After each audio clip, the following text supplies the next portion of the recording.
আসসালামু আলাইকুম। আজকে মেইনলি হচ্ছে আমি higher study opportunities in Saudi Arabia এটা সম্পর্কে একটু আলোচনা করব। প্রথমে শেখ সিভিল সোসাইটিকে অসংখ্য ধন্যবাদ এই সেমিনারটা আয়োজন করার জন্য। তো যেহেতু জুম মিটিং এর টাইমটা একটু কম, সো আমি একটু দ্রুত জাস্ট আমার আলোচনাটা শেষ করব এবং পরবর্তীতে যদি টাইম থাকে তাহলে আমরা কোশ্চেন অ্যান্সার পর্বে যাব। আর যদি মিটিং শেষ হয়ে যায় তাহলে আরেকটা লিংক প্রোভাইড করা হবে, সেখানে সবাই জয়েন করবেন, তাহলে যাদের যে কোশ্চেন গুলো থাকবে সেগুলো নিয়ে আমি আলোচনা করবো ইনশাল্লাহ। তো প্রথমে আমার পরিচয় দিয়ে শুরু করছি। আমার নাম হচ্ছে মোহাম্মদ রাকিব হোসেন। আমি সিলেট ইঞ্জিনিয়ারিং কলেজেরই সিভিল সেকেন্ড ব্যাচের স্টুডেন্ট। গ্রাজুয়েশন কমপ্লিট করার পর আমি সোনারগাঁও ইউনিভার্সিটিতে লেকচার হিসেবে ছিলাম, এবং বর্তমানে কিং ফাহাদ ইউনিভার্সিটিতে মাস্টার্স করছি সিভিল ইঞ্জিনিয়ারিং স্ট্রাকচারসে। তো আজকের প্রেজেন্টেশনে মেইনলি আমরা আলোচনা করব যে সৌদি আরব কেন, এখানে কি কি স্কলারশিপ পাওয়া যায়, ইউনিভার্সিটির র্যাঙ্কিং গুলো কেমন, কিরকম কোয়ালিফিকেশন রিকোয়ার্ড অ্যাপ্লিকেশন করার জন্য, কি কি ডকুমেন্টস প্রয়োজন, অ্যাপ্লিকেশন প্রসিডিওর, একটা স্যাম্পল অ্যাপ্লিকেশন করে দেখানোর চেষ্টা করব, এবং সর্বশেষ কি সুবিধা এবং কি অসুবিধা আছে সৌদি আরবে পড়াশোনা করলে সেটা নিয়ে আলোকপাত করা হবে। তো প্রথমে আসি কেন সৌদি আরবে পড়াশোনা করব।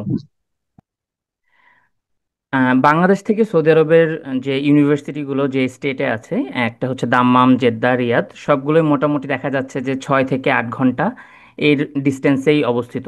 সো খুব দ্রুত আমরা বাংলাদেশ থেকে সৌদি আরবে বা সৌদি আরব থেকে বাংলাদেশে মুভ করতে পারছি, যেটা দেখা যাচ্ছে ইউএসএ যেতে গেলে আমাদের প্রায় 20-22 ঘন্টা প্রয়োজন পড়ে। সো এটা একটা কারণ হতে পারে যে আমরা সৌদি আরব চুজ করতেছি। আমাদের যদি কখনো কোনো প্রবলেম হয় আমরা ইজিলি দেশে মুভ করতে পারছি। দ্বিতীয়ত এবং মোস্ট ইম্পর্টেন্ট আমি মনে করি, যারা মুসলিম আছে তারা সৌদি আরবকে বেছে নিতে পারে, কারণ খুব ইজিলি হজ এবং উমরা করার সুযোগ পাচ্ছে, যেটা আমাদের প্রত্যেকটা মুসলিমেরই একটা স্বপ্ন বা ইচ্ছা থাকে। তো আপনি সৌদি আরবে পড়াশোনা করতে আসলে আপনি খুব ইজিলি ইউনিভার্সিটির থেকে, আমাদের দেখা যাচ্ছে যে দাম্মাম থেকে 20-22 ঘন্টার ডিস্টেন্সে আপনি এবং খুবই অল্প টাকাতে হজ এবং উমরা পারফর্ম করতে পারছেন। এটা একটা গ্রেট অপরচুনিটি। এবার যদি আসি যে স্কলারশিপ নিয়ে, আহ, মোটামুটি অন্যান্য সব দেশের মতোই এখানে স্কলারশিপ পাওয়া যায়, কিন্তু কিছু স্পেসিফিক পয়েন্ট আছে যেগুলো হয়তো বা অন্যান্য দেশ প্রোভাইড করছে না। যেমন আপনি ফুল টিউশন ফ্রিতে পড়াশোনা করতে পারছেন, যেটা অন্যান্য ইউএসএ, অস্ট্রেলিয়া বা কানাডাতেও প্রোভাইড করছে। মান্থলি স্টাইপেন্ড পাচ্ছেন, কিন্তু ইউএসএ বা কানাডাতে মান্থলি স্টাইপেন্ডের উপর দেখা যাচ্ছে আপনার একটা ট্যাক্স থাকছে, বাট এখানে আপনি ট্যাক্স ফ্রি মান্থলি স্টাইপেন্ড পাচ্ছেন। পিএ এবং আর এর অপরচুনিটিস আছে। আপনি ফ্রি হাউজিং পাচ্ছেন। আহ, সৌদি আরবের প্রত্যেকটা ইউনিভার্সিটিতেই তাদের নিজস্ব ডর্মে স্টুডেন্টদেরকে ফ্রি হাউজিং এর সুযোগ সুবিধা করে দেয়। আপনি ফ্রি হেলথ ইন্স্যুরেন্স পাচ্ছেন। সাবসিডাইজড মিল, মানে আপনি সৌদি আরবের ইউনিভার্সিটিগুলোতে যে যেখানে খাওয়া দাওয়ার সুযোগ থাকে, মাতাম বলা হয় এখানে মেইনলি, তো সেখানে আপনি খুব ইজিলি কম টাকাতে, যেটা বাইরে খেতে গেলে হয়তো বা 15 থেকে 20 রিয়াল পড়ে যাবে, সেটা আপনি দেখা যাচ্ছে 5 রিয়ালের ভিতরে আপনি একটা মিল খেতে পাচ্ছেন। এটা একটা গ্রেট স্কলারশিপ অপরচুনিটি আমি বলবো। এছাড়া অন্যান্য যে ইউএসএ, কানাডা বা অস্ট্রেলিয়া আপনাকে কখনো up down free air ticket provide করবে না। সৌদি আরবের যে সকল ইউনিভার্সিটিগুলো আছে যেখানে গভর্নমেন্ট স্কলারশিপ প্রোভাইড করছে, সেখানে প্রত্যেকটাতেই আপনি প্রত্যেক বছরে সামার ভ্যাকেশনের সময় free up down air ticket পাচ্ছেন, ফ্রি বুক অ্যালাউয়েন্স পাচ্ছেন। এছাড়া আপনি যদি কোনো পাবলিকেশন করেন তার জন্য প্রাইজ মানি থাকছে। এবং সব থেকে আরেকটা হ্যাসেল যেটা আমাদের স্টুডেন্টদের ক্ষেত্রে লাগে, যে ইউএসএ, কানাডা, অস্ট্রেলিয়ার ক্ষেত্রে আমাদেরকে সুপারভাইজারদেরকে কন্ট্যাক্ট করতে হয়, তাদের কনফার্মেশন পাওয়ার পরে আমরা অ্যাপ্লিকেশন ও করতে বুঝার পারি। স্কলারশিপের তো ব্যাপারে বুঝার এক্ষেত্রে আপনার সুপারভাইজারকে কোনো পঁচিশজন কন্ট্যাক্ট আছে। করার প্রয়োজন পড়ছে না, আপনি সেন্ট্রালি ডিরেক্ট অ্যাপ্লিকেশন করতে পারছেন। যদি আমরা ইউনিভার্সিটির র্যাঙ্কিং নিয়ে কথা বলি, recently King Fahad University QS world র্যাঙ্কিংয়ে 67th পজিশনে চলে এসেছে। লাস্ট ইয়ার 101তম ছিল, এখন 67তমতে আছে। আর সৌদি আরবের মোটামুটি টপ ইউনিভার্সিটিগুলো যদি বলি, একটা হচ্ছে King Fahad University of Petroleum and Minerals, King Abdullah University of Science and Technology, যেটাকে কাউস্ট বলা হয়। এছাড়া আছে King Abdullah University, Abdul Aziz University এবং কিং সৌদ ইউনিভার্সিটি। এগুলো মোটামুটি সৌদি আরবের টপ র্যাঙ্কিং ইউনিভার্সিটি। এবং QS ranking, TH impact ranking অথবা ইউএস নিউজ র্যাঙ্কিং আমরা যদি দেখি, তো দেখতে পাচ্ছি যে এই ইউনিভার্সিটিগুলো মোটামুটি বাংলাদেশের অনেক ইউনিভার্সিটি থেকে এগিয়ে আছে। তো এই ইউনিভার্সিটি গুলোতে আসলে আপনাদের একটা হচ্ছে আপনি এখানে হায়ার স্টাডিজের অপরচুনিটি পাচ্ছেন ফুললি ফ্রি, এবং পরবর্তীতে মাস্টার্স কমপ্লিট করার পরে বা পিএইচডি কমপ্লিট করার পরে যদি আপনারা পোস্ট ডক করতে চান, ওয়ার্ল্ডের যে কোনো টপ র্যাঙ্ক ইউনিভার্সিটিতে খুব ইজি গেটওয়েতে আপনি কিং ফাহাদ ইউনিভার্সিটির এই সার্টিফিকেটটা দিয়ে অবশ্যই সেখানে একটা পজিশন সিকিউর করতে পারবেন। তো এটা একটা গ্রেট অপরচুনিটি আমি বলবো, যারা বাংলাদেশে গ্রাজুয়েশন কমপ্লিট করে ফেলেছে অথবা অনেকদিন গ্রাজুয়েশন কমপ্লিট হয়ে গেছে এখনো অন্য কোথাও মুভ করেননি, তাদের জন্য। তো এখন আমরা দেখব মেনলি কি কি কোয়ালিফিকেশনস আসলে প্রয়োজন সৌদি আরবের ইউনিভার্সিটিগুলোতে অ্যাপ্লিকেশন করার জন্য। প্রথমে যদি আমরা কাউস্ট নিয়ে বলি, প্রথমত এখানে একটা নেগেটিভ সাইড এটা যে বাংলাদেশ থেকে কাউস্টে আসলে চান্স খুবই কম পায়। আহ, আমার জানা মতে এখন মনে হয় বর্তমানে বাংলাদেশ থেকে বাংলাদেশি স্টুডেন্ট বাংলাদেশ থেকে চান্স পাইছে এমন না, যারা হয়তো বা অস্ট্রেলিয়া বা কানাডা বা ইউএসএ তে মাস্টার্স করছে, কমপ্লিট করছে, তারপরে পিএইচডি তে অ্যাপ্লাই করছে, সেরকম আছে মোটামুটি মনে হয় 4 জন বর্তমানে। সো কাউস্টে বাংলাদেশ থেকে টেকাটা খুবই ডিফিকাল্ট। এর কোয়ালিফিকেশনগুলো দেখা যাচ্ছে, আমরা যদি একটু ইউনিভার্সিটি র্যাঙ্কিং খেয়াল করে আসি, কাউস্ট কিন্তু কিউএস র্যাঙ্কিংয়ে নট লিস্টেড, কারণ হচ্ছে কিছু ড্রব্যাকস আছে, যেমন কাউস্টে শুধুমাত্র মাস্টার্স এবং পিএইচডি করা যায়, ব্যাচেলার্স করা যায় না। তো যার কারণে কিউএস র্যাঙ্কিংয়ে নাই, কিন্তু অন্যান্য র্যাঙ্কিংয়ে কাউস্ট সৌদি আরবের one of the finest university, specially research সেক্টরে যদি ভালো কাজ করা যায়, কাজ করতে চান। তো কাউস্ট ইউনিভার্সিটিতে যদি আমি অ্যাডমিশন রিকোয়ারমেন্টসগুলো দেখি, হ্যাঁ, যদিও ডিফিকাল্ট বাট অ্যাপ্লিকেশন যেহেতু ফ্রি, সো অ্যাপ্লাই করতে তো দোষ নেই। সো যদি আমি অ্যাপ্লিকেশন রিকোয়ারমেন্টসগুলো দেখি, যে ব্যাচেলার্স ডিগ্রি থাকতে হবে আপনি যদি মাস্টার্সে অ্যাপ্লাই করতে চান, আর পিএইচডি ডিগ্রিতে অ্যাপ্লিকেশন করতে চাইলে আপনার ব্যাচেলার্স এবং মাস্টার্স কমপ্লিট করা থাকতে হবে। এখানে তারা কোনো প্রফেশনাল মাস্টার্স ডিগ্রি কনসিডার করে না। আপনাকে মিনিমাম এন্ট্রি এজ হচ্ছে 18 উপরে থাকতে হবে। আর জিপিএ রিকোয়ারমেন্টস যদিও এখানে বলতেছে যে মিনিমাম 3 থাকলে আপনি অ্যাপ্লাই করতে পারবেন, বাট যারা অ্যাডমিশন পায় তাদের ওভারঅল প্রোফাইল বিশ্লেষণ করলে দেখা যাচ্ছে যে মিনিমাম 3.5 থাকলে আপনার মানে টেকার একটা সুযোগ থাকবে। আর 75% অফ স্টুডেন্টস যারা অ্যাডমিশন পাইছে তারা হচ্ছে 3.5 তাদের সিজিপিএ ছিল। আর ইংলিশ ল্যাঙ্গুয়েজ রিকোয়ারমেন্টসের কথা যদি বলি, আইএলটিএস এ ওভারঅল 6.5 লাগে, কোনো ব্যান্ডে 5.5-এর নিচে থাকা যাবে না। টোফেলে আইবিটিতে 79 overall, minimum 17 in each section, পিটিইতে 62। এছাড়া ক্যামব্রিজের সিএই বা ডুওলিঙ্গো যদি দেন সেক্ষেত্রে আপনার ডুওলিঙ্গো স্কোরও অ্যাকসেপ্ট করে। কাউস্টের আরেকটা বিষয় হচ্ছে এরা জিআরই এখন বর্তমানে নন ম্যান্ডেটরি বলে নাই, বাট আপনার জিআরই স্কোর থাকলে সেটা যদি সাবমিট করেন আপনি বাকি ক্যান্ডিডেট থেকে এগিয়ে থাকবেন, কারণ ওরা একটু জিআরই স্কোরটাকে প্রেফার করে। এছাড়া যদি আপনার আইএলটিএস এ ওভারঅল 6.5 থাকলে আপনি অ্যাপ্লাই করতে পারবেন, কিন্তু আপনার ব্যান্ড যদি 6.5-এর নিচে মানে 7-এর নিচে থাকে, তাহলে আপনাকে অবশ্যই তাদের একটা অ্যাডভান্স ইংলিশ কোর্স করতে হবে ফার্স্ট সেমিস্টারে। আর যারা USA, UK, Canada, Ireland, Australia অথবা নিউজিল্যান্ড থেকে অ্যাপ্লাই করবেন বা মাস্টার্স ডিগ্রি আছে সেখান থেকে অ্যাপ্লাই করতে চাচ্ছেন পিএইচডিতে এখানে, তাদের জন্য আইএলটিএস এর এই যে ইংলিশ প্রফিসিয়েন্সির যে ক্রাইটেরিয়া সেটা ওয়েভ করা আছে। কিং আবদুল্লাহ আজিজ ইউনিভার্সিটির কথা যদি বলি, এখানেও আপনার মাস্টার্স অ্যাপ্লিকেশন করার জন্য ব্যাচেলার্স ডিগ্রি প্রয়োজন, এবং পিএইচডির জন্য মাস্টার্স এবং ব্যাচেলার্স দুইটাই কমপ্লিট থাকতে হবে। মিনিমাম এজ অ্যাপ্লিক্যান্টসের এজ 40 ক্রস করতে পারবে না পিএইচডির ক্ষেত্রে, এবং মাস্টার্সের ক্ষেত্রে 35 ক্রস করতে পারবে না। দ্যাট মিন্স 35-এর আগে আপনাকে অ্যাপ্লিকেশন করতে হবে। এদের জিপিএ রিকোয়ারমেন্টসটা হচ্ছে 3 মাস্টার্সের জন্য, আর পিএইচডির জন্য হচ্ছে 3.25। ইংলিশ প্রফিসিয়েন্সিটাও মাস্টার্সের জন্য 5.5 এবং পিএইচডির জন্য 6। এগুলো হচ্ছে আপনার জেনারেল রিকোয়ারমেন্টস। কিং সৌদ ইউনিভার্সিটির কথাও যদি বলি, এটা কাইন্ড অফ আপনার কিং আব্দুল আজিজ ইউনিভার্সিটির মতোই, ব্যাচেলার্স মাস্টার্স ডিগ্রি থাকতে হবে মাস্টার্স এবং পিএইচডিতে অ্যাপ্লিকেশন করার জন্য। GRE general test is preferable but not required. আপনার থাকলে আপনি বাকি ক্যান্ডিডেট থেকে এগিয়ে থাকবেন, কারণ তারা তাদের প্রোগ্রাম ওয়াইজ কিছু কিছু প্রোগ্রামে তারা জিআরই ম্যান্ডেটরি বলে দিয়েছে, বাট আপনি জিআরই ছাড়াও অ্যাপ্লাই করতে পারবেন। বাট জিআরই থাকলে স্বাভাবিক আপনি বাকিদের থেকে এগিয়ে থাকবেন। আর জিপিএ রিকোয়ারমেন্টসের কথা, কিং আব্দুল আজিজ ইউনিভার্সিটির মতোই মাস্টার্সে আপনার ওভারঅল 3 থাকতে হবে, এবং পিএইচডির জন্য 3.25, আইএলটিএসে 6, টোফেলে 61, এবং স্টেপ স্কোর 85। এই তিনটা মোট কথা আপনার একটা থাকলেই হচ্ছে, আপনি অ্যাপ্লিকেশন করতে পারবেন। এবং সবার শেষে আসি আমার ইউনিভার্সিটিতে, যেটা হচ্ছে King Fahad University of Petroleum and minerals. Academic qualification যদি বলি, বর্তমানে একটা নেগেটিভ সাইড হচ্ছে মাস্টার্সের স্কলারশিপ দিচ্ছে না তারা।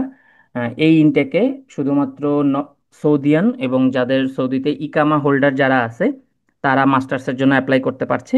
বাট যারা ব্যাচেলার্স কমপ্লিট করা আছে তারা ডিরেক্ট পিএইচডিতে অ্যাপ্লাই করতে পারবে।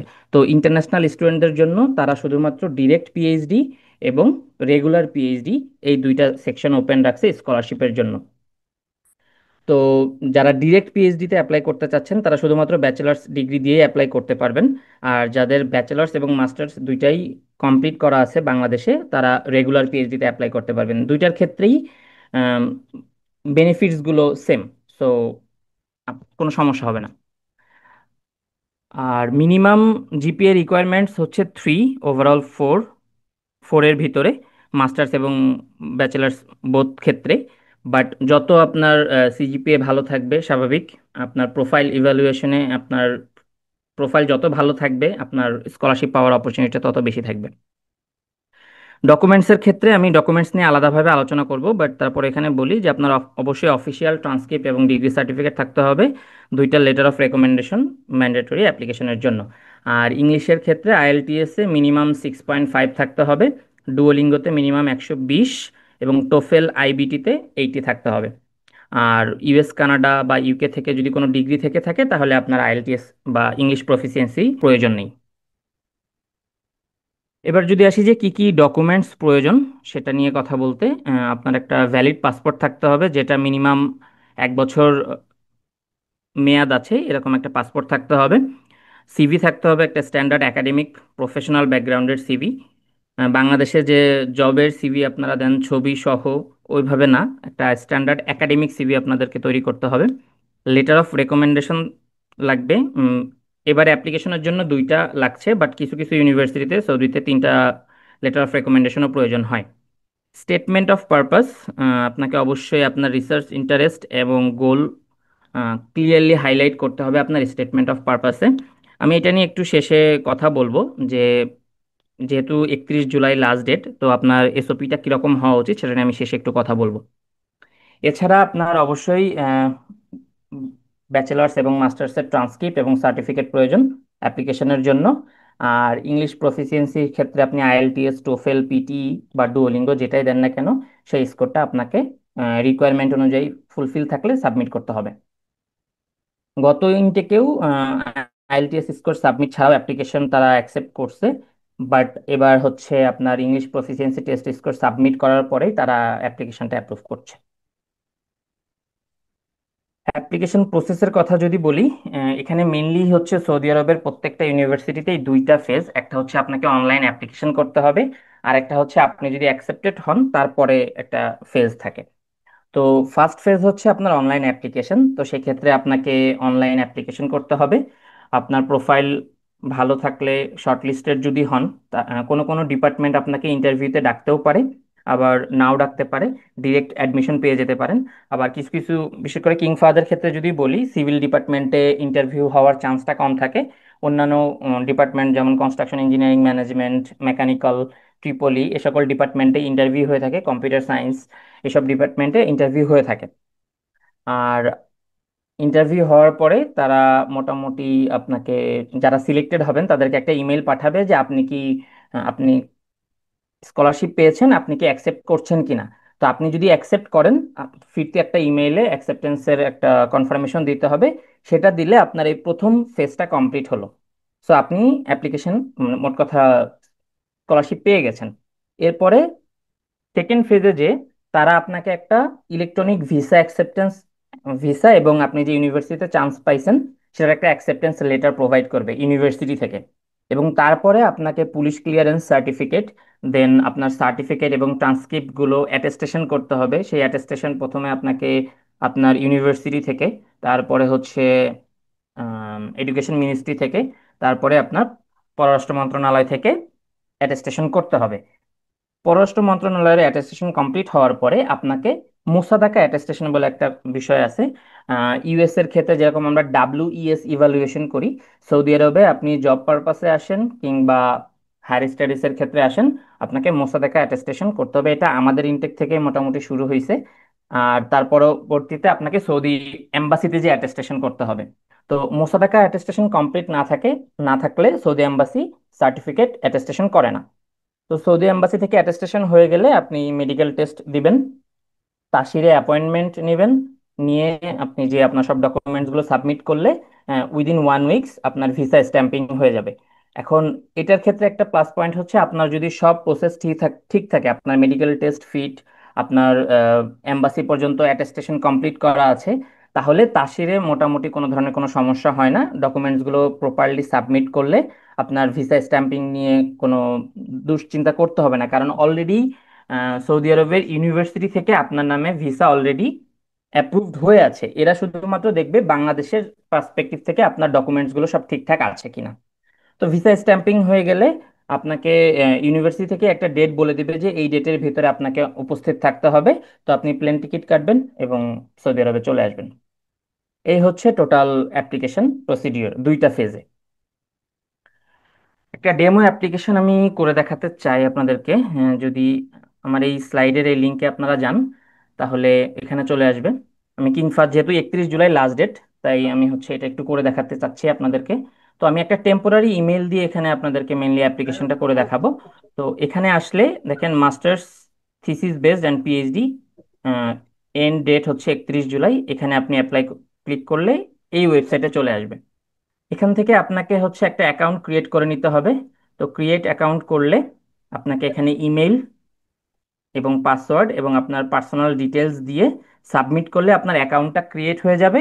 এবং পরবর্তীতে, হ্যাঁ হাবিব ভাই, আপনার কোশ্চেন আছে, আমি পুরো প্রসেসটা শেষ করি, তারপরে আপনার কোশ্চেনটা শুনবো ইনশাল্লাহ। ভাইয়া। আমি মেনলি যেটা বলছিলাম যে আমার স্লাইড থেকে যদি আপনারা লিঙ্কটা ক্রিয়েট করেন, লিঙ্কটাতে ক্লিক করেন, তাহলে এই ওয়েবসাইটটাতে নিয়ে আসবে। এখানে masters thesis based and PhD, 31 জুলাই লাস্ট ডেট। এখানে অ্যাপ্লাইতে ক্লিক করলে আপনাদেরকে এই ওয়েবসাইটে নিয়ে আসবে। এখানে আপনাদেরকে একটা অ্যাকাউন্ট ক্রিয়েট করতে হবে। তো আপনারা অ্যাকাউন্ট ক্রিয়েট করার জন্য এখানে ক্লিক করলে ইমেল, আপনার পার্সোনাল ডিটেলস, এখানে ফার্স্ট নেম এবং লাস্ট নেমটা অবশ্যই আপনার পাসপোর্ট অনুযায়ী দিবেন। তারপরে আপনার একটা ফোন নাম্বার চাইবে, ন্যাশনালিটি বাংলাদেশ সিলেক্ট করবেন, জেন্ডার সিলেক্ট করবেন, আই এম নট রোবট, এখানে আপনার যে ক্যাপচাটা থাকবে সেটা ফিল আপ করবেন এবং সাবমিট দিলে আপনার অ্যাকাউন্টটা ক্রিয়েট হয়ে যাবে। তো আপনাদের সুবিধার্থে আমি একটা জাস্ট টেম্পোরারি ইমেল দিয়ে খোলার চেষ্টা করছি।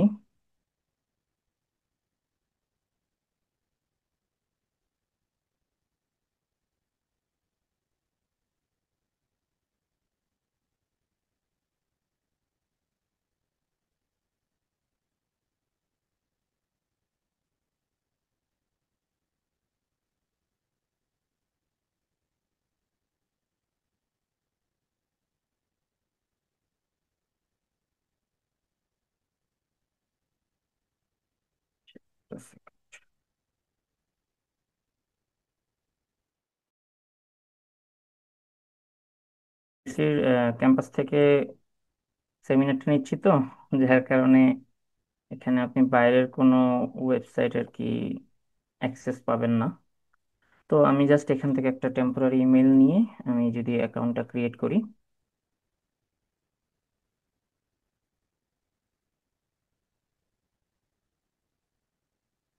আমি জাস্ট আপনাদেরকে দেখানোর জন্য ক্রিয়েট করছি। আর এই ভিডিওটা হচ্ছে আমার ফেসবুক পেজ এবং ইউটিউব চ্যানেলে থাকবে, সো যারা মিস করছেন চিন্তা করার কিছু নেই, রেকর্ডিং দিয়ে দেওয়া হবে। ফর এক্সাম্পল একটা নাম দিয়ে দেই,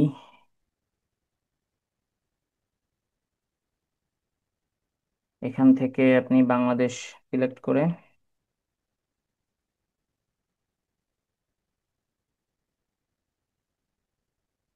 একটা নাম্বার দিয়ে দিচ্ছি আপাতত। এই নাম্বারে আবার কেউ কল দিয়েন না।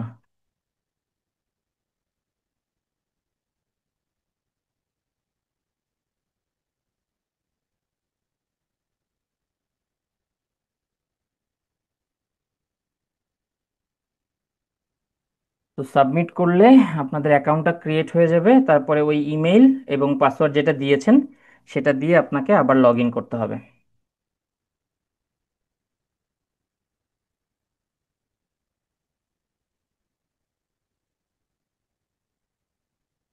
সো এখানে আপনার ইমেল পাসওয়ার্ড দিয়ে আপনি লগ ইন করলেন, লগ ইন করার পর এই যে ভিউ অ্যাভেলেবল প্রোগ্রামস, এখানে ক্লিক করবেন।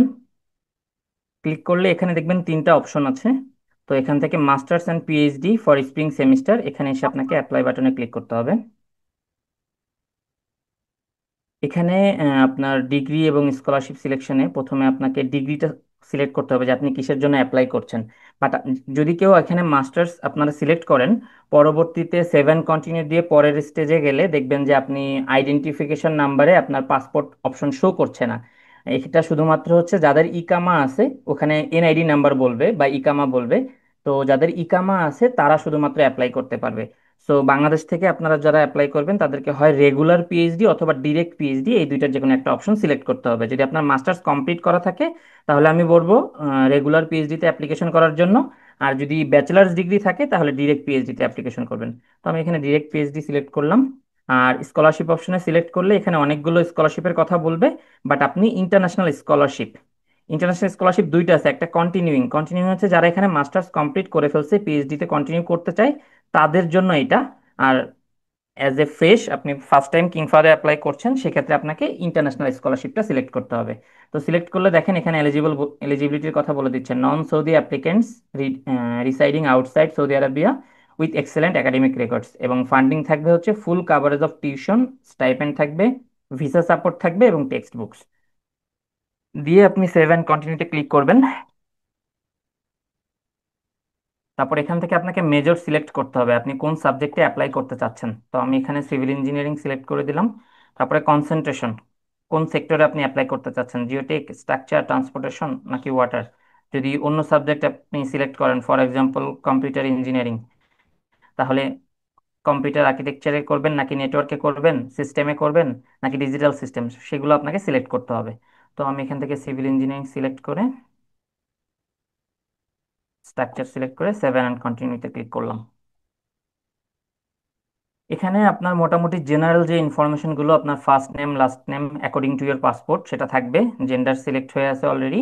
এখান থেকে আপনার বার্থডে সিলেক্ট করবেন। আমি আপাতত জাস্ট একটা,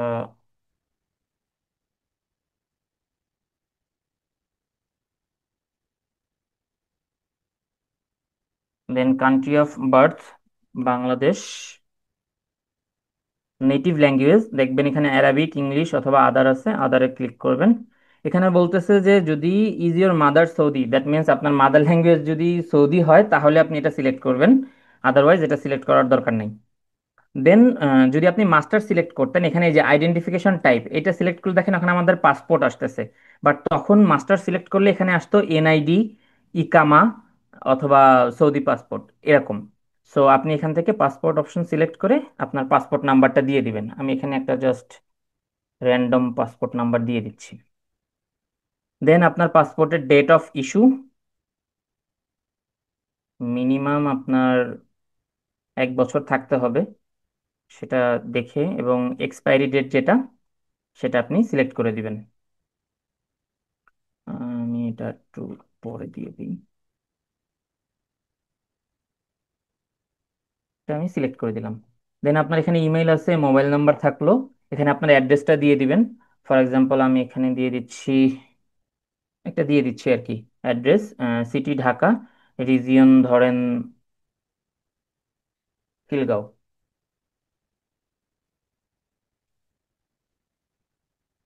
দেন আপনার পোস্টাল কোড যেটা খিলগাঁওতে সেটা আপনি দিয়ে দিবেন। দেন কান্ট্রি অফ রেসিডেন্স বাংলাদেশ চলে আসলো। এখানে প্রিভিয়াস কেএফইউপিএম আইডি, এটা হচ্ছে যাদের কিং ফাহাদের আইডিয়া আছে অলরেডি, মানে এখানে মাস্টার্স কমপ্লিট করছে এখন পিএইচডিতে অ্যাপ্লাই করতে হচ্ছে তাদের জন্য, আপনাদের জন্য না। তো এটা ফাঁকা রেখে সেভেন কন্টিনিউতে ক্লিক করবেন। ও এখানে ব্লাড টাইপ মিস হয়েছে, তো ব্লাড টাইপটা ফিল আপ করে সেভেন কন্টিনিউ। এটা কমপ্লিট হওয়ার পরে এখান থেকে আপনার ইনস্টিটিউশন একাডেমিক ইনফরমেশনে, এডুকেশনাল ইনফরমেশনে মেইনলি আপনার ইনস্টিটিউশনের নামটা সিলেক্ট করতে হবে। তো এখান থেকে দেখলে দেখবেন যে বাংলাদেশের কোনো ইউনিভার্সিটির নামই এখানে নাই। তো এখান থেকে আপনারা আদার অপশন সিলেক্ট করে ইউনিভার্সিটির নামটা লিখে দিবেন।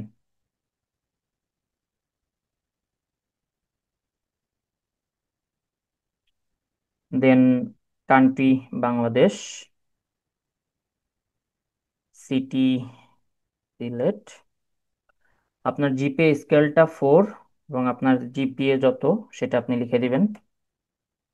Then degree type bachelors of science, part time আছে, রেগুলার ফুল টাইম, তো আপনারা এই রেগুলার ফুল টাইমটা সিলেক্ট করবেন। দেন মেজর কোনটা ছিল, ডিউরেশন কত আপনার ডিগ্রির এবং কত সালে কমপ্লিট হয়েছে। এখন যারা হচ্ছে মাস্টার্স কমপ্লিট করা আছে, এক্ষেত্রে তো ব্যাচেলার্স এর ইনফরমেশন ফিল আপ করলেন, এখানে অ্যাড প্লাস ইনস্টিটিউশন, এই অ্যাড ইনস্টিটিউট এডুকেশন ক্লিক করলে আরেকটা সেম অপশন আসবে, আপনারা সেটা ফিল আপ করে দেন সেভ অ্যান্ড কন্টিনিউতে ক্লিক করবেন। এখানে আপনার যদি কোনো ওয়ার্ক এক্সপিরিয়েন্স থেকে থাকে তাহলে অ্যাড এমপ্লয়মেন্টে যে employers name, city, country, experience type, job টাইটেলটা কি, কবে শুরু করছেন, কবে শেষ করছেন, আপনাকে স্পন্সর করতে চাই কিনা, তো এটা সিলেক্ট করার দরকার নেই যেহেতু আপনি স্কলারশিপের জন্য অ্যাপ্লাই করতেছেন। দেন আপনি সেভ অ্যান্ড কন্টিনিউতে ক্লিক করবেন। তো আমি সেভ অ্যান্ড কন্টিনিউতে ক্লিক করলাম। এখানে হচ্ছে রেফারেল, এটা দিলেও চলবে, না দিলেও চলবে। আপনার অ্যাপ্লিকেশন কমপ্লিট হবে, এটা হচ্ছে আপনার কিং ফাদের কোনো ফ্যাকাল্টির রিলেটিভ কিনা আপনি, কিংবা আপনি কিং ফাদের কোনো স্টুডেন্টকে চিনেন কিনা, অথবা আপনি কোনো সোশ্যাল মিডিয়া থেকে ইনফরমেশন নিছেন কিনা, সেটার ইনফরমেশন চাচ্ছে। তো এটা দিলেও চলবে, না দিলেও চলবে। তো আমি না দিয়েই সেভ এন্ড কন্টিনিউতে ক্লিক করলাম। এখানে হচ্ছে আপনার English proficiency test score submit করতে হবে। তো এখান থেকে আপনি যদি আইএলটিএস সিলেক্ট করেন, দেন আপনার কবে আইএলটিএস এর পাবলিশড হয়েছে, ফর এক্সাম্পল ধরলাম 1 তারিখে পাবলিশড হয়েছে, আপনি ওভারঅল পাইছেন ধরেন 7। দেন এখানে আপনাকে ফাইল অপশনে যে আপনার ফাইলটা আপলোড করে সেভ এন্ড কন্টিনিউতে ক্লিক করতে হবে।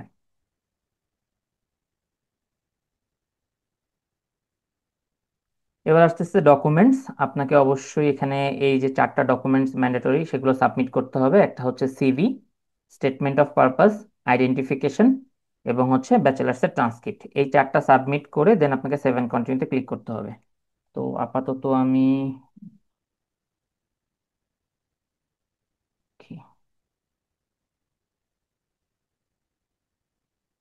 পিডিএফ কোথায় আছে, আচ্ছা ডাউনলোডস থেকে কোনো পিডিএফ সাবমিট করা যায় কিনা দেখি। আচ্ছা ধরলাম আমি এটা সাবমিট করছি।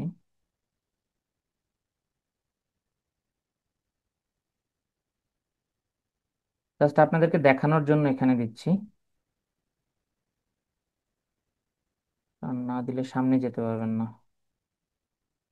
আচ্ছা, এটা ফাইল বেশি বড় হয়ে গেছে।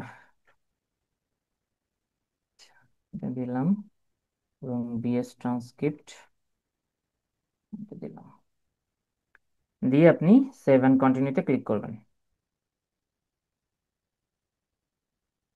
এখানে দেখেন এক্সট্রা ডকুমেন্টস হিসাবে মনে করেন আপনার কাছে কোনো এক্সট্রা কারিকুলার সার্টিফিকেট আছে, অথবা আপনি কোনো একটা ইভেন্ট অর্গানাইজ করছেন, অথবা আপনি ক্যাম্পাস লাইফে কোনো ভলেন্টিয়ারি এক্সপিরিয়েন্স আপনার আছে, অথবা আপনি কোনো ইন্টার্নশিপ করছেন, সেরকম এক্সট্রা যাবতীয় ডকুমেন্টস যা যা আপনি দিতে চান সেগুলোকে একসাথে মার্চ করবেন।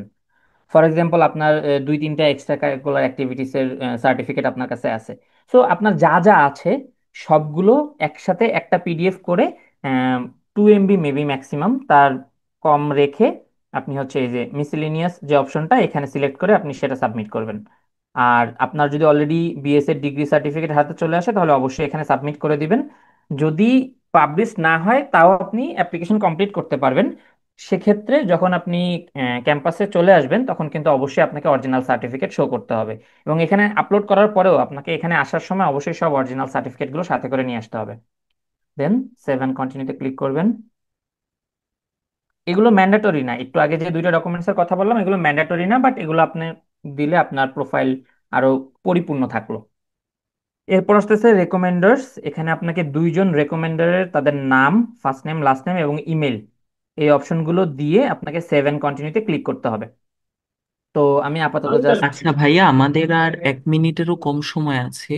তো আমরা আচ্ছা। আবার এই লিঙ্কটা শেষ হইলে এই লিঙ্কেই আবার জয়েন করলে আশা করি হচ্ছে আবার ওকে। চালু হয়ে যাবে আর কি। তো আমি জাস্ট বোঝানোর জন্য এখানে একটা ইমেল ক্রিয়েট করছি,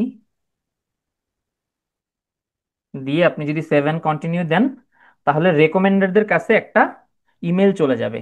তো তারা যতক্ষণ না সেই রেকমেন্ডেশন সাবমিট করছে, ততক্ষণ আপনার অ্যাপ্লিকেশনটা আমরা দেখে ফেললাম। এরপরে যদি আসি যে আমরা যে এখানে পড়াশোনা করতে আসবো, এখানে পড়াশোনা করতে আসলে আমাদের লাভ কি কি হবে আর লস কি কি হবে। তো লাভ অলরেডি আমরা আলোচনা করে ফেলছি, যে উম, আপনি যদি এখানে সৌদি আরবে মাস্টার্স বা পিএইচডি করতে আসেন, আপনি ফুললি ফান্ডেড, ফ্রিলি পড়াশোনা করতে পারছেন, ফিনান্সিয়াল সাপোর্ট আপনার থাকছে। এছাড়া আপনি স্পেশালাইজড প্রোগ্রাম অথবা আপনি রিসার্চ অপরচুনিটিস পাচ্ছেন। কালচারাল এবং রিলিজিয়াস এনভায়রনমেন্ট, যেটা আমরা মুসলিমরা হজ ওমরা করতে পারছি।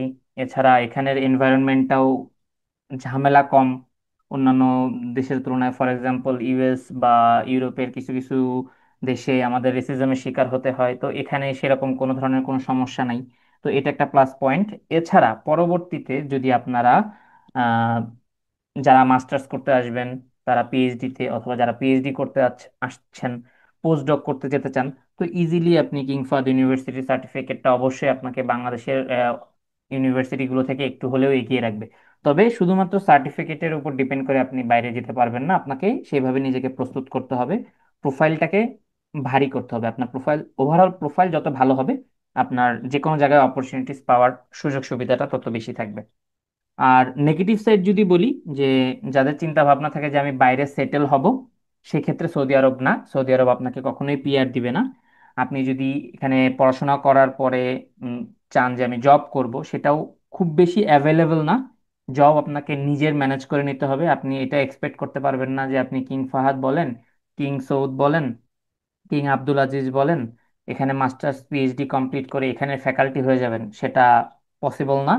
আপনাকে অবশ্যই বাইরের কোনো ডিগ্রি নিয়ে আসতে হবে এখানে, যদি আপনি আবার ফ্যাকাল্টি হিসেবে জয়েন করতে চান। তবে হ্যাঁ, আপনি এখানে মাস্টার্স কমপ্লিট করার পরে আপনি যদি, বা পিএইচডি কমপ্লিট করার পরে বাইরে থেকে একটা পোস্ট ডক করে আসতে পারেন, তখন কিন্তু আবার সৌদি আরবের ইউনিভার্সিটিগুলো আপনাকে অনেক বেশি, তারা দেখবেন যে অনেক বেশি ওয়েলকামিং। আর এখানে যদি আপনি ডিগ্রি কমপ্লিট করার পরে ইঞ্জিনিয়ারিং ফিল্ডে, যার যার ফিল্ডে জব করতে চান, সেক্ষেত্রে আপনাকে লিঙ্কডইন বা জব সার্চ প্রোফাইলগুলোতে নিজেদের মতো জব খুঁজে ইন্টারভিউ দিয়ে চাকরি কনফার্ম করতে হবে, এবং আবার দেশে ব্যাক করে আপনার ভিসা স্ট্যাটাস চেঞ্জ করে আপনাকে আবার আসতে হবে। কারণ আপনি এখানে কমপ্লিট করার পরে, গ্রাজুয়েশন কমপ্লিট করার পরে উইদিন 90 ডেজ আপনাকে দেশ ছাড়তে হবে, মানে সৌদি আরব ছাড়তে হবে। সো এটা হচ্ছে এটার নেগেটিভ সাইড। তো আহ, এই ছিল বিষয়। আর যদি বলি, এখানে আমার হচ্ছে ফেসবুক, আমি একটা পেজ কন্টিনিউ করছি, চেজিং ড্রিমস উইথ রাকিব, এবং ইউটিউবেও আছে একটা চেজিং ড্রিমস উইথ রাকিব। এখানে হচ্ছে আমি স্কলারশিপ রিলেটেড ইনফরমেশন এবং ভিডিও প্রোভাইড করে থাকি। তো আপনারা যদি কেউ ইন্টারেস্টেড থাকেন, এখানে ফলো করে থাকতে পারেন। আশা করি সৌদি আরব ছাড়াও, আহ, আমার যেহেতু ইরাসমাসে অ্যাপ্লিকেশনের অভিজ্ঞতা আছে, আমি ইভেন 2টা প্রোগ্রামে সিলেক্টেডও হয়েছিলাম আল্লাহর রহমতে। তো সেখানের ইনফরমেশনগুলো আপনাদের সাথে শেয়ার করার চেষ্টা করব। এছাড়া আমার মোটামুটি, আমি যখন অ্যাপ্লাই করছি এসআইএসজিপি স্কলারশিপ, দেন অস্ট্রেলিয়ার এমটিসিপি স্কলারশিপ, এরকম আরো কিছু কিছু স্কলারশিপ আছে। ফিনল্যান্ডে অ্যাপ্লিকেশন আমি করেছিলাম, সেখানেও আল্লাহর রহমতে আমার অ্যাডমিশন হয়েছিল। তো সেই অভিজ্ঞতাগুলো আমি আমি হচ্ছে এখানে শেয়ার করি। সো যদি কেউ হায়ার স্টাডিজের ড্রিম দেখে থাকেন, তাহলে কানেক্টেড থাকতে পারেন, ইনশাল্লাহ অনেক ইনফরমেশন পেয়ে যাবেন। ওকে, হ্যাঁ, থ্যাংক ইউ। নিজের স্বপ্নের উপরে বিশ্বাস থাকতে হবে, এবং যে জার্নিতে নামছেন সেটার উপরে বিশ্বাস থাকতে হবে, শিখতে থাকতে হবে, কারণ আপনার কাছ থেকে দুনিয়া অনেক কিছু নেওয়ার অপেক্ষায় আছে। সবার জন্য থ্যাংক ইউ। ভাইয়া, এসওপি এবং সিভি নিয়ে কিছু কথা বলবেন বলছিলেন। আচ্ছা। অনেকেই, ক্যাম্পাসের অনেকেই আমাকে মেসেজ দিয়েছিল যে ভাইয়া আপনার সিভিটা দেওয়া যাবে, বা আপনার এসওপিটা দেওয়া যাবে। আসলে এভাবে জিনিসটা বলা উচিত না। সিভি বা এসওপিটা হচ্ছে নিজের মতো করে তৈরি করতে হবে, ঠিক আছে, কিন্তু ফরম্যাটটা বলা যেতে পারে যে কিভাবে ফরম্যাট রাখবেন। আপনি যদি একটা জবের জন্য ট্রাই করেন, সেখানে আপনি আপনার ওয়ার্ক এক্সপিরিয়েন্সটাকে বেশি হাইলাইট করবেন। বাট আপনি যেহেতু একটা স্কলারশিপের জন্য ট্রাই করছেন, তো আপনি আপনার research experience plus educational experience, এবং যদি ওই সাবজেক্ট রিলেটেড কোনো ওয়ার্ক এক্সপিরিয়েন্স থাকে, সেইটাকে বেশি হাইলাইট করার চেষ্টা করবেন।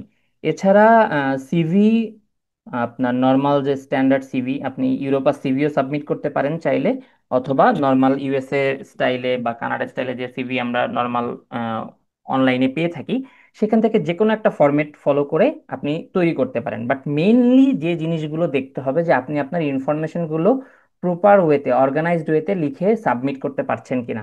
এখানে কখনোই আরেকজনের সিভি হুবহু কপি করতে যাবেন না, এতে আপনার নিজস্বতা থাকবে না। দেখা যাচ্ছে যে আপনি আপনার মতো করে তৈরি করতে যে আপনার সিভিটা আরো বেশি ইউনিক হয়ে গেছে। এখন সিভিতে অত বেশি কিছু করা যায় না, কিন্তু এসওপিতে করা যায়। আমি বলবো যারা আপনারা কেবল গ্রাজুয়েশন কমপ্লিট করেছেন অথবা ফাইনাল ইয়ারে আছেন, এখন থেকে এসওপি লেখার স্টার্ট করে দেন। বা এসওপির ফার্স্ট ড্রাফটটা কোনো কারোরটা দেখবেন না, শুধুমাত্র এইটুকু জানবেন যে এসওপিতে কি কি থাকে, কি কি রাখতে হয়। প্রত্যেকটা পয়েন্টকে ধরে ধরে আপনি আপনার মতো করে এক একটা করে প্যারাগ্রাফ লিখে ফেলেন। ফার্স্ট ড্রাফট কখনোই কারো এসওপি দেখবেন না, বা অনলাইনে অনেক এসওপির ফরম্যাট আছে, কখনোই দেখবেন না। শুধু জানবেন যে এসওপিতে কি কি থাকতে হয়। ফর এক্সাম্পল, আপনি যদি স্কলারশিপের মানে স্পেসিফিক স্কলারশিপ, ফর এক্সাম্পল ইরাসমাসের জন্য অ্যাপ্লাই করতে যাচ্ছেন, তো ইরাসমাসে দেখা যাচ্ছে যে আপনার প্রোগ্রাম ওয়াইজ কিছু আলাদা কোশ্চেন ওরা দিয়ে দেয়। তো সেই কোশ্চেন গুলোকে কিভাবে আপনি ফুটায় তুলবেন, লিখবেন, সেটা একটা ওয়ে। বাট আপনি যদি নর্মালি ইউএসএ, কানাডা, অস্ট্রেলিয়া বা সৌদি আরবের কোনো ইউনিভার্সিটিতে অ্যাপ্লাই করতে চান, বা মিডল ইস্টের অন্যান্য যে ইউনিভার্সিটি গুলো আছে র্যাঙ্কিং, সেইখানে আপনি যদি অ্যাপ্লিকেশন করতে চান, এসওপিটা হইতে হবে আপনার একাডেমিক বা রিসার্চ বেসড। এখানে দেখা যাচ্ছে আমরা, হ্যাঁ, একটা প্যারাগ্রাফ থাকা ভালো, যে এক্সট্রা কারিকুলার অ্যাক্টিভিটিস বা আপনার কমিউনিকেশন স্কিলস, আপনি এই জিনিসগুলো তুলে ধরলেন।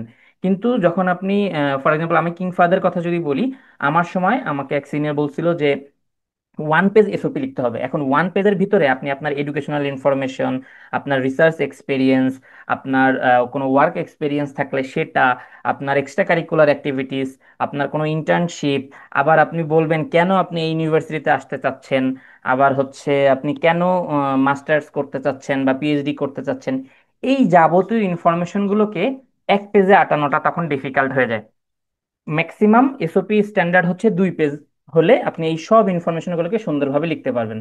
দেখা যাচ্ছে প্রথমে নর্মাল একটা এসওপিতে কিভাবে থাকে, যে আমি কেন পড়তে চাচ্ছি, হায়ার স্টাডিজটা আমি কেন করতে যাচ্ছি, এই কথাটা, এবং আপনার ইউনিভার্সিটিতে অ্যাপ্লিকেশন করতে যাচ্ছি, এই জিনিসের কম্বিনেশনে আপনার ইন্সপাইরেশনটা কি, মোটিভেশনটা কি হায়ার স্টাডিজে, সেটাই দেখা যাচ্ছে যে ফার্স্ট প্যারাতে আমরা লিখে থাকি। তো এটা যখন আপনি 4-5টা এসওপি পড়বেন বা অন্যদের এসওপি দেখবেন, তখন আপনি হাজার চেষ্টা করলেও আর নিজের ভিতর থেকে লিখতে পারবেন না। তো বেস্ট অপশন হচ্ছে নিজের মতো করে আগে ভাববেন যে আচ্ছা আমি কেন পড়তে চাই, আমি কেন মাস্টার্স করতে চাই। হ্যাঁ, এখন আপনাদের মাথায় কোশ্চেন আসতে পারে যে ভাই মাস্টার্স তো করতে চাই যে দেশে সরকারি চাকরি হচ্ছে না বা দেশে চাকরি পাচ্ছি না, এই জন্য মাস্টার্স করতে চাই। অনেকেরই এই ইন্টেনশন থাকে যে আচ্ছা দেশে কিছু হচ্ছে না, এই জন্য মাস্টার্স করতে যেতে চাই। আবার অনেকের ইন্টেনশন থাকে যে আমি দেশ ঘুরতে চাই, এই জন্য মাস্টার্স করতে চাই। অনেকের ইন্টেনশন থাকে যে না, আমি আমার ক্যারিয়ারটাকে একাডেমিক ফিল্ডে রাখতে চাই, সেইটার ডেভেলপমেন্টের জন্য আমার মাস্টার্স ডিগ্রি প্রয়োজন, এবং মাস্টার্সের পরবর্তীতে আমার পিএইচডি ডিগ্রি প্রয়োজন, যেটা আমি আমার একাডেমিক ফিল্ডে গেইন করার জন্য বা এই ক্যারিয়ারটাকে ডেভেলপ করার জন্য। তো এই যে কথাগুলো, এখন এইটাকেই আপনাকে গুছায় লিখতে হবে যে আপনি কেন বাইরে হায়ার স্টাডিজ করতে চাচ্ছেন। তো ফার্স্ট যে প্যারাগ্রাফটা, সেটা হচ্ছে অনেক ইম্পর্টেন্ট এসওপির জন্য। সেটাকে দেখবেন যে অনলাইনে বলে যে হুক প্যারা, মানে আপনার ফার্স্ট অ্যাট্রাকশন গেইন করা, যে অ্যাডমিশন কমিটি যে আপনার এসওপিটা পড়ছে, সে যাতে প্রথম প্যারাগ্রাফটা পড়ে তার ফিল হয় যে না, এই ছেলেটার ইমোশন বা মোটিভেশন বা ইন্সপাইরেশনটা কি সেটা ফুটে উঠছে, আচ্ছা তাহলে তার পরের প্যারাগ্রাফটা পড়ি। তো এই জন্য ফার্স্ট প্যারাগ্রাফটা খুব বেশি ইম্পর্টেন্ট। এখানে আপনি কখনোই আরেকজনের গুলো পড়লে দেখবেন যে আপনি যখন লিখতে যাচ্ছেন তখন ওই জিনিসগুলোই বারবার চলে আসতেছে, নিচ থেকে তখন আর আসবে না। তো এই জন্য কারো এসওপি না নিয়ে নিজের মতো করে আগে ফার্স্ট ড্রাফটটা রেডি করেন। এরপরে আপনি অনলাইনে আছে, এখন বর্তমান এআই যুগ, চ্যাট জিপিটিও আপনাকে হেল্প করতে পারবে ওই এসওপিটাকে আরো মডিফাই করার জন্য। কখনোই বলবেন না এসওপি চ্যাট জিপিটিতে যে যে এই হচ্ছে আমার ইনফরমেশন, আমি এই পেপারে কাজ করছি, আমার এই ওয়ার্ক এক্সপিরিয়েন্স আছে, আমার এইসব এসব আছে, আমাকে একটা এসওপি লিখে দাও। এসওপি এইভাবে লিখলে মানে সিলেক্ট হবেন না কনফার্ম। ওখানে আপনার নিজস্বতা থাকতেই হবে। ইভেন আপনি একটা এসওপি রেডি করছেন জীবনে, আর মানে কখনোই ওটাকে মডিফাই করছেন না, প্রোগ্রাম অনুযায়ী আপনাকে মডিফাই করতে হবে। ইরাসমাসের প্রত্যেকটা প্রোগ্রামের রিকোয়ারমেন্টস ডিফারেন্ট। আপনি যখন এসআই এসজিপি তে অ্যাপ্লাই করবেন, চারটা ইউনিভার্সিটি আপনাকে সিলেক্ট করতে হবে। এই চারটা ইউনিভার্সিটিতে দেখা যাচ্ছে চারটা এসওপি আপনাকে সাবমিট করতে হবে। তো সেখানে আপনার প্রত্যেকটা প্রোগ্রাম দেখা যাচ্ছে কোনো জায়গায় আপনি কনস্ট্রাকশন ইঞ্জিনিয়ারিং এ অ্যাপ্লাই করছেন, কোনো জায়গায় আপনি স্ট্রাকচারে অ্যাপ্লাই করছেন, আবার কোথাও আপনি ট্রান্সপোর্টেশনে অ্যাপ্লাই করছেন। এখন আপনি একটা এসওপি লিখছেন যেটা হচ্ছে স্ট্রাকচার বেসড, বা ওইখানে দেখা যাচ্ছে ফুটে উঠছে যে আপনি স্ট্রাকচারকে অনেক বেশি ভালোবাসেন, আপনি সেটা সাবমিট করলেন ট্রান্সপোর্টেশনে বা কনস্ট্রাকশনে। কনস্ট্রাকশনেরটা তাও ম্যাচ করে, আচ্ছা কাছাকাছি আছে, কিন্তু ট্রান্সপোর্টেশনের এক জায়গায় আপনি অ্যাপ্লাই করতেছেন, সেখানে আপনি এটা সাবমিট করলেন, তাহলে ওই এসওপির কোনো ভ্যালু নেই। তো এই জন্য এসওপি কি কি থাকে আমি অলরেডি বলে দিছি। যে আপনার প্রথম প্যারাগ্রাফটা হবে আপনি কেন পড়তে যাচ্ছেন, মানে হুক প্যারাগ্রাফ, কেন আপনি হায়ার স্টাডিজ করতে চান, মাস্টার্স করতে চান বা পিএইচডি করতে চান। সেকেন্ড, আপনি এডুকেশনটা যদি প্রোফাইল অনেক ভালো থাকে তাহলে এডুকেশন প্রোফাইলটাকে আগে রাখবেন। যদি আপনার রিসার্চ প্রোফাইল বেশি ভালো থাকে তাহলে রিসার্চ প্রোফাইলটাকে আগে রাখবেন। এই গেল দুইটা বিষয়। এর ছাড়া আম, আপনি একটা এতে রাখতে পারেন আপনার শর্ট টার্ম গোল এবং লং টার্ম গোল। আপনি এখন যদি পিএইচডি তে অ্যাপ্লাই করতে চান তাহলে আপনার শর্ট টার্ম গোল হচ্ছে আপনার পিএইচডি কমপ্লিট করা, এবং লং টার্ম হচ্ছে আপনি পোস্ট ডক বা আপনি একাডেমিক ফিল্ডে বা আপনার এই রিসার্চ ফিল্ডে আপনি দেশে এসে হোক বা দেশের বাইরে অন্য কোথাও হোক, সেখানে আপনি এই ফিল্ডে কি করতে চান সেটা ফুটায় তোলা। এবং এসওপি তে কখনোই লিখবেন না যে আমি আপনার দেশে থেকে যেতে চাই। ইউএসএ হোক, কানাডা হোক, যেখানে অ্যাপ্লাই করেন না কেন, এসওপি তে কখনোই এটা ফুটায় তুলবেন না যে আমি মাস্টার্স পিএইচডি কমপ্লিট করে আপনার দেশে চাকরি করব। দেশে আপনাকে আসতে হবেই, আপনি যান আর না যান। দেশে এসে আপনি আপনার ফিল্ডে বা আপনার দেশে দেশকে কি দিচ্ছেন সেটা তারা দেখতে চায়, জানতে চায়। সো এই গেল হচ্ছে এসওপি সংক্রান্ত কথাবার্তা এবং সিভি সংক্রান্ত কথাবার্তা। এছাড়া আপনাদের যদি কোনো কনফিউশন থাকে, স্পেসিফিক অ্যাপ্লিকেশন হোক, সৌদি আরবের অন্যান্য ইউনিভার্সিটি সংক্রান্ত হোক, আহ, বা স্টাইপেন্ড সংক্রান্ত হোক, আপনারা আস্ক করতে পারেন, আমি ইনশাল্লাহ অ্যান্সার দেওয়ার চেষ্টা করব। T2, আপনি আপনার কোশ্চেনটা করেন। আদা ভাইয়া। আদাব। ভাই আমার একটা কোয়েশ্চেন ছিল যে ইরোসমাস মুন্ডাস নিয়ে কি আপনি বলছিলেন যে আপনি দুইটা মানে প্রজেক্টে চান্স পেয়েছেন, তো আমাদের হচ্ছে যদি ইরোসমাস মুন্ডাস নিয়ে একটু একটা মানে সেকশন নিতেন আর কি, ফুল এটার উপর তাহলে হ্যাঁ, ইনশাল্লাহ আমি ইরাসমাসের সিভিলের যে সাবজেক্টগুলো আছে সেগুলো নিয়ে আমার ইচ্ছা আছে ইন ফিউচারে। এখন তো একটু আবার একাডেমিক প্রেশার একটু বেশি, তো আবার একটু ফ্রি হলে ইনশাল্লাহ আমি নেওয়ার চেষ্টা করব। আচ্ছা ভাই, এটা নিলে আর কি উপকৃত হতাম। ইনশাল্লাহ। নেক্সট, হাবিব ভাই আছেন? হ্যাঁ ভাই, আপনি কোশ্চেনটা করেন। ধন্যবাদ ভাইয়া। আমি আসলে বাকি থেকে একটু চান্স দিচ্ছিলাম, যেহেতু আমি আপনার থেকে বড় শুনতে হবে। তারপরে হচ্ছে ধন্যবাদ। খুব সুন্দর করে এলাবোরেটলি ভাইয়া আপনি মানে প্রতিটা স্টেপ ভেঙে ভেঙে আপনি দেখিয়েছেন, শুক্রিয়া ভাইয়া। আপনার কাছে হুম, কয়েকটা প্রশ্ন আছে। প্রথম প্রশ্নটা জি। হচ্ছে কারো যদি সেকেন্ড মাস্টার্স থাকে, তো আমরা হুম, জানি যে এশিয়া এবং হচ্ছে এশিয়াতে হচ্ছে সেকেন্ড মাস্টার্স দেখানোটা ঠিক না, বা ওরা যদি সেকেন্ড মাস্টার্স করতে হয় আর কি। হুম, তো হুম, এই ক্ষেত্রে সৌদি আরবে কি সেকেন্ড মাস্টার্স দেখালে ভালো ওর খারাপ, কোনো এটা এই বিষয়ে কোনো পার্সপেক্টিভ আছে কিনা? আচ্ছা। আর কি কি তো আচ্ছা, একটা একটা করে দেই হাবিব ভাই। জি, প্রথমত আপনি যদি কিং ফাহাদে অ্যাপ্লাই করেন বা কিং সৌদ বলেন বা কিং আব্দুল আজিজ বলেন, এখানে না দেখানোটা ভালো। আপনি আচ্ছা যেহেতু মাস্টার্সে যদি অ্যাপ্লাই করেন, প্রথমত কিং ফাহাদে আপনি মাস্টার্সে অ্যাপ্লাই করতে পারছেন না এই ইনটেকে, কারণ ওরা হচ্ছে এখন আস্তে আস্তে শুধুমাত্র পিএইচডি ক্যান্ডিডেট নেওয়ার চিন্তায় আছে। কারণ ওরা রিসার্চে আরেকটু ডেভেলপ করে মানে মোট কথা র্যাঙ্কিং ডেভেলপ করার জন্য ওরা আস্তে আস্তে মাস্টার স্টুডেন্ট নেওয়াও কমায় দিচ্ছে। তো আমি যদি কিং আব্দুল আজিজ আর কিং সৌদের কথা বলি, সেকেন্ড মাস্টার্সটা না দেখানো ভালো। কারণ তখন তাদের কাছে কোনো ভ্যালিডিটি থাকে না যে আচ্ছা আপনি তো মাস্টার্সই করতে চান, আপনার তো মাস্টার্স আছে, তাহলে কেন আসতেছেন? বুঝতে পারছেন? তো বেটার হচ্ছে না দেখানো ভাই। আচ্ছা আচ্ছা, শুক্রিয়া ভাই। আর দ্বিতীয় যে প্রশ্ন সেটা হচ্ছে অ্যাপ্লিকেশন পর্যন্ত কোনো কি মানে ডকুমেন্ট সার্টিফাইড প্রয়োজন আছে কিনা, যেমন সেটা হতে পারে সার্টিফাইড কপি অফ পাসপোর্ট বা সার্টিফাইড কপি অফ আচ্ছা, ট্রান্সফার, এটা কোনো প্রয়োজন আপনি আছে কিনা? যখন অনলাইন অ্যাপ্লিকেশন করতেছেন, অনলাইন অ্যাপ্লিকেশনে কোনো ধরনের কোনো অ্যাটেস্টেশনের প্রয়োজন নাই। বাট আচ্ছা। আপনি যদি অ্যাকসেপ্টেড হন, তারপরে আপনাকে প্রত্যেকটা ডকুমেন্টস, আপনার সার্টিফিকেট, ট্রান্সক্রিপ্ট, ইভেন আপনার হচ্ছে এগুলোকে অ্যারাবিক ট্রান্সলেট করে সেটাকেও আবার অ্যাটেস্টেশন করাইতে হবে। তো ইনশাল্লাহ আমি চেষ্টা করব পরবর্তীতে, কারণ সেকেন্ড ফেজ যেটা আজকে আমি জাস্ট হচ্ছে স্টেপগুলো বলে গেছি, বাট ওটার আরো ডিটেলস অনেক ইনফরমেশন আছে, যেটা হচ্ছে বাংলাদেশ থেকে পরবর্তীতে যারা অ্যাকসেপ্টেড হয় তারা অনেক বেশি কনফিউশনে থাকে। যেমন আমাদের সময় ফার্স্ট টাইম হচ্ছে মোসাদ্দেকা যে বিষয়টা সৌদি আরবে চালু করছিল, তো আমরা তখন মানে জানতামই না, তো আমরা সবাই চলে গেছি হচ্ছে সৌদি এম্বাসিতে অ্যাটেস্টেশনের জন্য। তখন তারা বলতেছে অ্যাটেস্টেশন করবে না, কারণ মোসাদ্দেকা করা নেই। তো এরকম আরো অনেক ছোটখাটো কিছু বিষয় থাকে সৌদি আরবের ক্ষেত্রে। এই জন্য বলে হচ্ছে ফ্রি অ্যাপ্লিকেশন।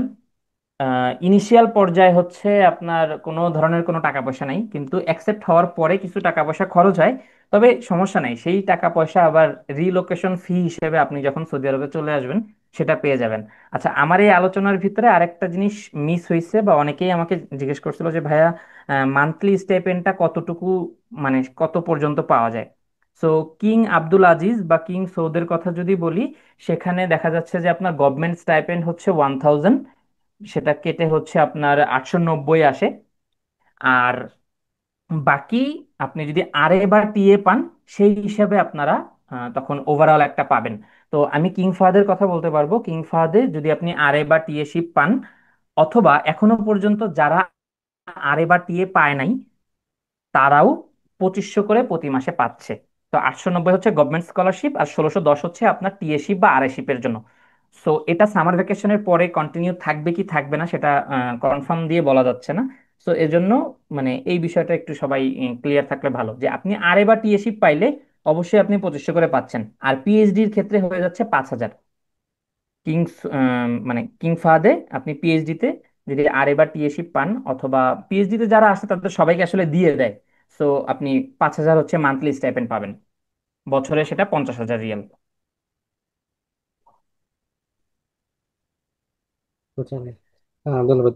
আর ভাইয়া তৃতীয় যে প্রশ্ন, হুম। সেটা হচ্ছে আপনি যে বললেন মানে অ্যাপ্লিকেশন পোর্টালে যে দেখা যাচ্ছে যে রেফারেন্স বা রেফারি যারা তাদের কাছে ইমেল করতে হবে, এক্ষেত্রে কি রেফারিরা মানে ওরকম যে কোনো স্ট্রাকচার প্রশ্ন তাদেরকে দেওয়া হবে, তারা অ্যাপ্লাই সেগুলো আচ্ছা, নাকি গতানুগতিক একটা ওই যে পেজে যেভাবে লিখে দেয় ওভাবে না মানে ভাইয়া ওরকম না। কিং ফাহাদ থেকে বা আপনার সৌদি আরবের প্রত্যেকটা ইউনিভার্সিটি থেকে রেফারিদেরকে যে ইমেলটা পাঠায়, সেখানে কিছু কোশ্চেনারি থাকে।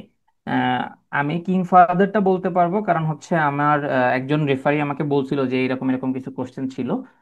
যদিও এটা সব রেফারি বলে না। আউট অফ দ্য রেকর্ড এখানে কিছু কোশ্চেন থাকবে আপনার কেন্দ্রিক, সো রেফারিকে সেই কোশ্চেনের অ্যান্সার গুলো দিতে হবে। ম্যাক্সিমাম দেখা যাচ্ছে যে আপনার মাল্টিপল চয়েস টাইপের, যে কত থেকে কত পার্সেন্টেজের ভিতরে আপনি মনে করছেন, এরকম কিছু থাকে। আর শেষে যে একটা বক্স থাকে, যে বক্সে হচ্ছে যদি সে চায় আরো আপনার সম্পর্কে কিছু লিখতে, সেটা লেখার জন্য। তো অনেকে হচ্ছে ওই বক্সে আপনি ওই যে হ্যান্ড রিটেন, আমাদের বাংলাদেশের যে প্রসেস, নিজেরা লিখে তাদের কাছ থেকে সাইন করে নেওয়া, তো ওই হ্যান্ড রিটেনটা অনেকে সেখানে হচ্ছে কপি করে দিয়ে দেয় আর কি। তো এটা ডিপেন্ড করতেছে রেফারির উপরে আসলে, আপনি যাকে রেফার করছেন সে কিভাবে দিতে চাচ্ছে। আচ্ছা। কিছু আর কোশ্চেনারি থাকে আর কি। জি, বুঝতে পারছি, ধন্যবাদ। আর সর্বশেষ প্রশ্ন সেটা হচ্ছে মানে এটা তো আপনারা তো স্টেম ফিল্ডের, তো আমরা যারা নন স্টেমে আছে, এটা সোশ্যাল সায়েন্সে, এদের জন্য অপরচুনিটি কেমন এই তিনটা ইউনিভার্সিটি যদি একটু বলেন কেন ভাই আপনার? কিং ফাহাদে আসলে যদি নন স্টেমের কথা বলি, সেটা হচ্ছে আপনার বিবিএ বা বিজনেস স্টাডিজ রিলেটেড 3টা বা 4টা কোর্স আছে। যদিও সেটা এই ইনটেকে আবার হচ্ছে শুধুমাত্র সৌদিয়ান বা সৌদিতে যাদের ইকামা আছে তারা অ্যাপ্লাই করতে পারছে। আর বাকি হচ্ছে পরের ইনটেকে আবার হবে ইন্টারন্যাশনাল স্টুডেন্টরাও অ্যাপ্লাই করতে পারবে। আর কিং আব্দুল আজিজ আর হচ্ছে কিং সৌদে কিছু আছে সাবজেক্ট, তো সেক্ষেত্রে ভাই আপনার বেটার হচ্ছে ওই ইউনিভার্সিটির ওয়েবসাইটে ঢুকে একটু সাবজেক্ট গুলো মানে আপনার সাথে ম্যাচ করা। আপনি একদম হুবহু বাংলাদেশে যেরকম মনে করেন ইসলামিক স্টাডিজ বা জিওপলিটিক্যাল সায়েন্স এরকম স্পেসিফিক ভাবে হবে পাবেন না, বাট দেখা যাচ্ছে ওটার যে একটা ক্ষুদ্র পার্ট হয়তো বা কানেক্টেড আছে, এরকম কোর্সগুলোতে আপনি অ্যাপ্লাই করতে পারবেন। আচ্ছা আচ্ছা আচ্ছা, জি ভাইয়া। জি ভাই, আমার সবগুলো প্রশ্ন শেষ। ধন্যবাদ আপনাকে সুন্দরভাবে উত্তর দেওয়ার থ্যাংক জন্য। ইউ ভাই।